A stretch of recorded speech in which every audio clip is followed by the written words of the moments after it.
वक्रतुंड महाकाय सूर्यकोटि समप्रभ निर्विघ्नं कुरु मे देव सर्वकार्येषु सर्वदा। ओम श्री गणेशाय नमः। भ्रांति या भ्रम। जीवन में कौन सफल नहीं होना चाहता, पर सफलता के रास्ते में भ्रम हमारे साथ ही चलता है। यह हम पर निर्भर करता है कि हम उसे अपनी परछाई बना लें या फिर उसे नदी के उस दूसरे किनारे की तरह रहने दें जो साथ तो है पर मिल नहीं सकता। नमस्कार दोस्तों, मैं गुरुषा अग्रवाल आज फिर आपके सामने कुछ बांटने जा रही हूँ। उम्मीद करती हूँ आप इसे अपने जीवन से जोड़ पाएंगे। आज हम उन लोगों के बारे में जानेंगे जिनका जन्म किसी भी महीने की 4, 13, 22 या 31 तारीख को हुआ है।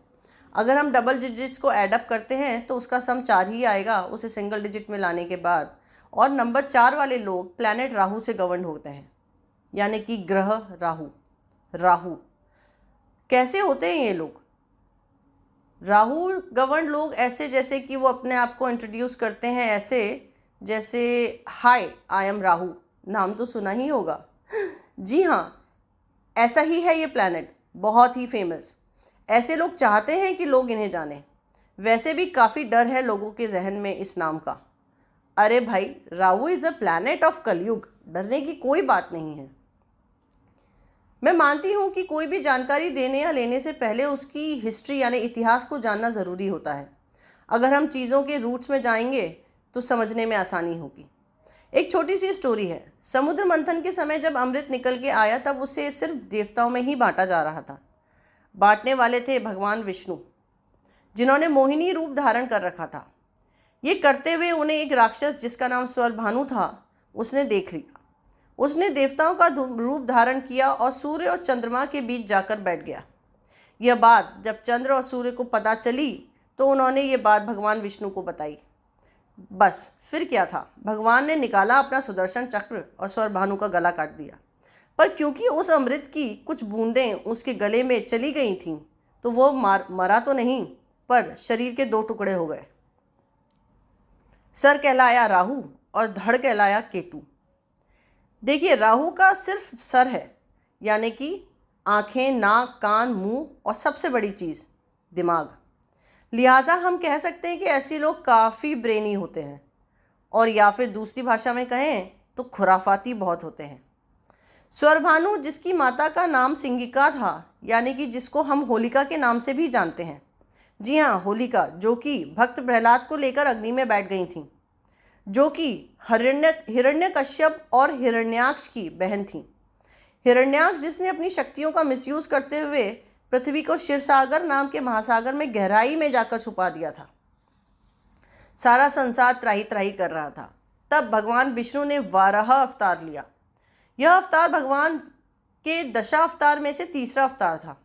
वाराह, जिनका सर सुअर का था, जिसे सुअर यानी पिग, या और उनका धड़ एक मानव का था। उन्होंने अपनी नाक का इस्तेमाल करते हुए पृथ्वी को ढूंढा। हिरण्याक्ष को मारने के बाद अपनी नाक पर ही पृथ्वी को उठाकर उसकी सही स्थिति में उसे रखा और संसार पर धर्म की रक्षा की। यह वाराह अवतार का जो प्रतिनिधित्व है वो प्लैनेट राहु करते हैं। ये सारी घटना सतयुग में हुई।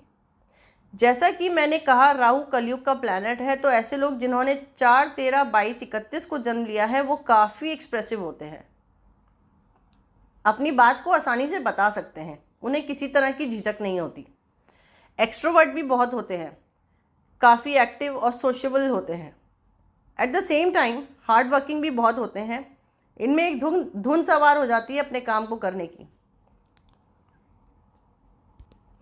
जैसे कि अर्जुन का फोकस सिर्फ मछली की आंख पर था, वैसे ही इनका फोकस सिर्फ अपने काम पर ही होता है। अगर ये ठान लें तो साम दाम दंड भेद चाहे जैसे मर्जी, वो काम करके ही रहते हैं। They have very modern mindset where they don't go by any rules or regulations or restrictions set by society. Very uncommon people. और इसलिए इन्हें बाउंड्री ब्रेकर्स भी कह सकते हैं। आप में से कुछ लोगों को शायद ये बात अच्छी ना लगे, या फिर आप इस क्वालिटी को अच्छा ना समझें, लेकिन they are the people like they never set their limits and always go by their dreams and trust me it really takes a big heart to live your dreams and never afraid to push boundaries. एक बात बहुत अच्छी होती है इन लोगों में कि they come up with very great and original ideas, completely different और न्यू कंसेप्ट होते हैं ऐसे लोगों के। दूरंदेशी गजब की होती है इनमें। These people look for logics and rationality to agree on something. Vigilant, जिसे हम चौचित्ती भी कह सकते हैं। Very much alert people all the time. Excellent observers होते हैं, वो माइन्यूट चीज़ें भी देख लेंगे जिसकी तरफ किसी का ध्यान नहीं जाएगा। Likewise they are very great leaders also. Excellent orators and debaters भी होते हैं। For them safety and security holds significant role. In fact not the significant role, the primary role. उनके लिए अपनी सुरक्षा बहुत ज़रूरी होती है हर तरह से, और इसीलिए वो रिस्क लेने से पहले बहुत दुनिया भर के कैलकुलेशंस माइंड में करेंगे। So basically they are not risk taking people. If they take risk यानी कि वो बहुत कैलकुलेटिव रिस्क होगी। At last they are a game changer. These people are complete game changers. महफिल में जान डाल देते हैं ऐसे लोग। यह तो हो गई काफ़ी सारी अच्छी बातें, लेकिन हमारा नेगेटिविटीज़ जानना भी ज़रूरी है ताकि हम उन एरियाज़ को जानें जिसमें इम्प्रूवमेंट की ज़रूरत है। राहु के लिए अगर कोई शब्द, एक शब्द कहा जाए तो वो है बिग, बड़ा या एक्सेस।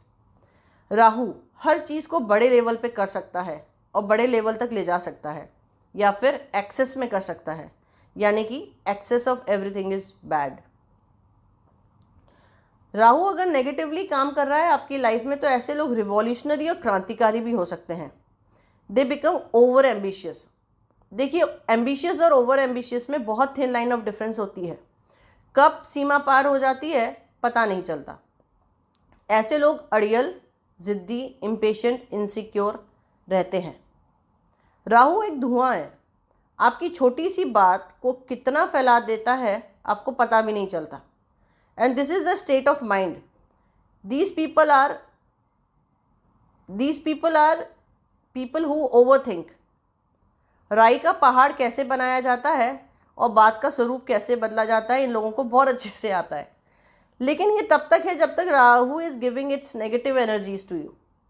राहु सिर्फ सर है। It always look for completeness. एक अधूरापन रहता है इसके पास, हमेशा कुछ ना कुछ ढूंढना चाहता है, डिससेटिस्फैक्शन। ये these people can get into addictions and drugs also, क्योंकि ओवर एम्बिशियस होते हैं। अपने एम्बिशंस को पूरा करने के लिए कुछ भी कर सकते हैं, और जब चीज़ एक्सेसिव हो जाती है तो वो एक आपको नेगेटिव पाथ पर लेके जाती है। Just to fulfil their desires they can do anything. क्योंकि दिल तो छूट गया, केतु के पास चला गया, so they always look for love. They have a hunger for love. ऐसे लोग अनग्रूम्ड भी पाए जाते हैं, आर्ग्यूमेंटेटिव भी बहुत होते हैं। जैसे कि मैंने कहा, दे आर एक्सीलेंट डिबेटर्स, तो इनसे डिबेट में या आर्ग्यूमेंट्स में कोई जीत नहीं सकता। जैसे कि हमने जाना कि ये लोग गेम चेंजर्स होते हैं, तो अगर राहु नेगेटिवली काम कर रहा है तो ये गेम चेंज तो होगा पर डिस्ट्रक्टिव फॉर्म में। राहु गवर्न लोगों के ट्रेट्स थे ये। So basically Rahu is a planet of uncertainty, illusion, deceptive behaviour. आप देखेंगे किसी भी काम के बारे में काफ़ी प्लानिंग कर रहे होते हैं पर फिर भी वो काम नहीं होता, डिले होता चला जाता है। हर काम भी नहीं कर पाते, फिर भी अचानक विदाउट एनी प्लानिंग, प्लॉटिंग हम खुद ही कर लेते हैं उस काम को। ये जो अचानक और अनसर्टेनिटी है, ये सडननेस लाइफ में, ये राहु का ही बिहेवियर है। जब आपकी लाइफ में एक्सेसिवली ये सडननेस आने लग जाए, आपके सारे काम अचानक होने लग जाएं, कुछ भी काम अचानक होने लग जाएं, आप समझ लीजिए आप राहु से सिग्निफिकेंटली गवर्न हो चुके हैं। बेसिकली राहु जब अपनी महादशा में आता है तब आपके जो काम नहीं हो रहे हैं वो हो जाएंगे और जो हो रहे थे वो रुक जाएंगे।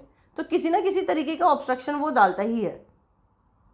It is like a suddenness, like a explosion. Explosion है। बॉम्ब का कैरेक्टर क्या है? Bomb is what? Bomb explode होता है अचानक, लेकिन हम उसे डिफ्यूज भी कर सकते हैं, right? So Rahu is a planet of excess, therefore it is represents obsession and uncontrolled desires.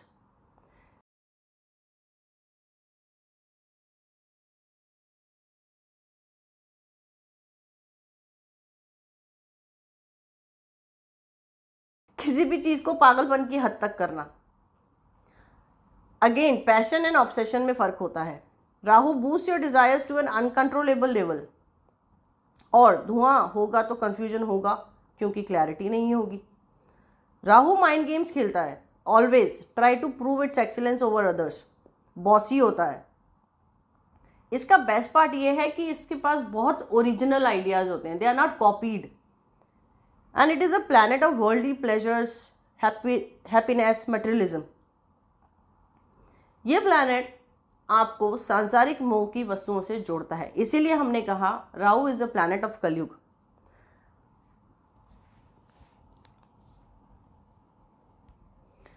आपके चार्ट में राहु का जिस भी हाउस में प्लेसमेंट होगा वो आपके पास्ट लाइफ के अनरिजॉल्व डिजायर्स को या एक्टिविटीज को दिखाएगा।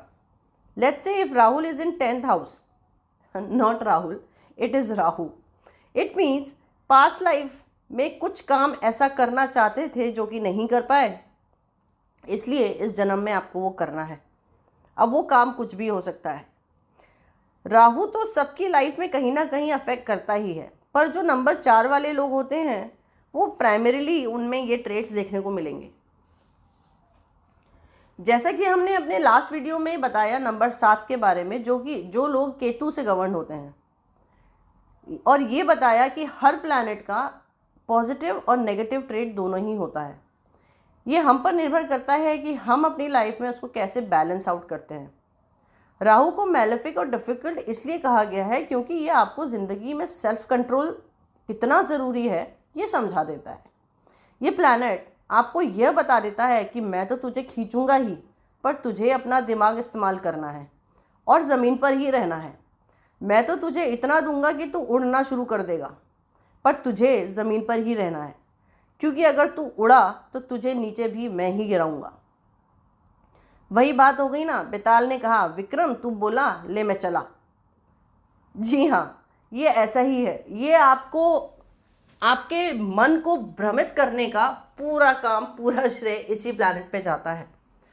राहु गवर्न लोगों के लिए हम ये कह सकते हैं कि अगर उनके अंदर राहु के प्राइमरीली ट्रेट्स देखे जा रहे हैं तो आप अपने मरकरी को स्ट्रॉन्ग कीजिए, बिकॉज एक सिंपल सी सेइंग है राहु को लेके, राहु पस्त अगर बुध मस्त। अगर आप अपने मरकरी को यानी कि अपने ब्रेन को, इंटेलेक्ट को रिफाइन कर देते हैं, अपने इंटेलेक्ट को यूज़ करते हैं, तो आप ऑब्वियसली आप भ्रमित नहीं होंगे।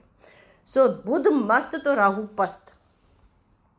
जी हाँ, सो यहीं तक था हमारा ये वीडियो। अब हम अपने अगले वीडियो में राहु हमारी डेली लाइफ को किस तरह से अफेक्ट करता है, हम अपनी डेली लाइफ में किस तरह से कौन कौन सी चीज़ों से राहु को असेस कर सकते हैं, उसके बारे में बताएंगे with some more knowledge and awareness. अंत में मैं यही कहना चाहूँगी कि I dedicate this video to my parents ज्योतिष आचार्य श्री सुनील कुमार गुप्ता एंड श्री माधुरी गुप्ता। आज के लिए इतना ही। राधे राधे, हरे कृष्ण, जय सिया राम।